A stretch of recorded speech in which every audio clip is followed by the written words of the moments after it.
Madam আপনি এক কাজ করুন, আপনার ব্যাগটা আপনি উদ্ধার করুন, বাচ্চাটাকে আমি দেখতেছি। আচ্ছা ঠিক আছে আচ্ছা ঠিক আছে, চলো বাবা, আসো, আমরা তোমাকে চকলেট কিনে দেবো।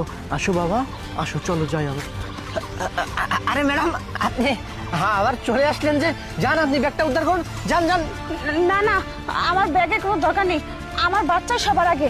আমার ব্যাগের মধ্যে এমন আহামরি কিছু নেই যে আমার ব্যাগ উদ্ধার করতে পিছু পিছু যেতে হবে ওই চোরের। আমার বাচ্চা আমার কাছে সবকিছু, আমার বাচ্চাটা আমার দরকার।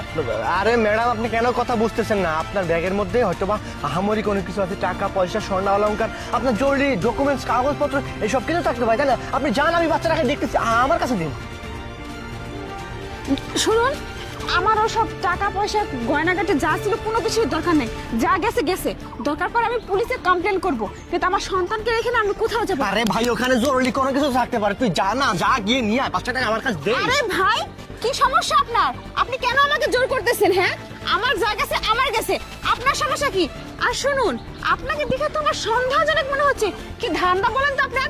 আপনার যদি আমাকে সাহায্য করার হতো না, আমার বাচ্চার পিছনে পড়ে না থেকে না আপনি লোকটার পিছনে যেতেন, চোরটার পিছনে গিয়ে আমার ব্যাগটা উদ্ধার করে নিয়ে আসতেন। তা না করে আপনি আমার বাচ্চা নিয়ে টানাটানি করতেছেন কেন? ও আচ্ছা, আজকাল কিন্তু ভালো মানুষের কোনো দামই নেই। তোকে সাহায্য করতে চাইলাম, তুই উল্টা বুঝতেছিস, তাই না? বাচ্চাটাকে আমার কাছে দিয়ে দিয়ে ব্যাগটা উদ্ধার কর, ব্যাগের মধ্যে আরে লোক, আপনি তো খুব খারাপ দেখতেছি। ও বুঝতে পারছি, আমার এতক্ষণে মাথায় আসছে। তার মানে ওই লোকটার আপনি একই গ্যাংয়ের লোক, তাই না? ওই লোকটা আমার ব্যাগ নিয়ে যাবে আর আপনি আমার বাচ্চা নিয়ে যাবেন, এই ধান্দা করে আসছেন দুজন, তাই আমি বুঝতে পারছি। কথাটা বুঝিস না, তোর কথা বোঝাতে পারতেছি না, তুই বাচ্চাটা আমার। এই, একদম বেশি যদি জোর জবরদস্তি করেন না, তাহলে কিন্তু আমি আশেপাশের লোকজন জড়ো করবো, জোরে করে বলবো যে আপনি আমাকে ডিস্টার্ব করছেন, বাচ্চা কিডন্যাপ করতে আসছেন, বুঝছেন?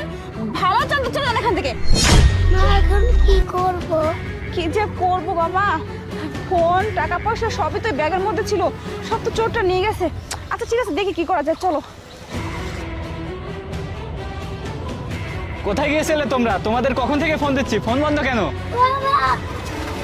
আসলে আমি আর ইরফান মিলে না ওই যে সামনে একটা রেস্টুরেন্টে খেতে গেছিলাম, তো ওই গলি দিয়ে আসার সময় একটা ছিনতাইকারীর কবলে পড়ছিলাম। ওই ছিনতাইকারী না আমার ব্যাগটা নিয়ে চলে গেছে, আর ফোনটা তো ওই ব্যাগের মধ্যেই ছিল, এর জন্যই। তোমাকে কতবার নিষেধ করছি যে ওই গলি দিয়ে তুমি যাওয়া আসা করবে না, আর তুমি আমার কথা না শুনে ওই গলি দিয়ে যাওয়া আসা করো। আমার বাচ্চার যদি কিছু হয়ে যেত না, তোমার খবর করে ছাড়তাম। আসলে আমি না ভাবছিলাম যে সামনেই তো, এর জন্য একটু খাওয়া দাওয়া করতে গেছিলাম ওকে নিয়ে। আর জানো, আমার মনে হলো ওই লোকগুলো না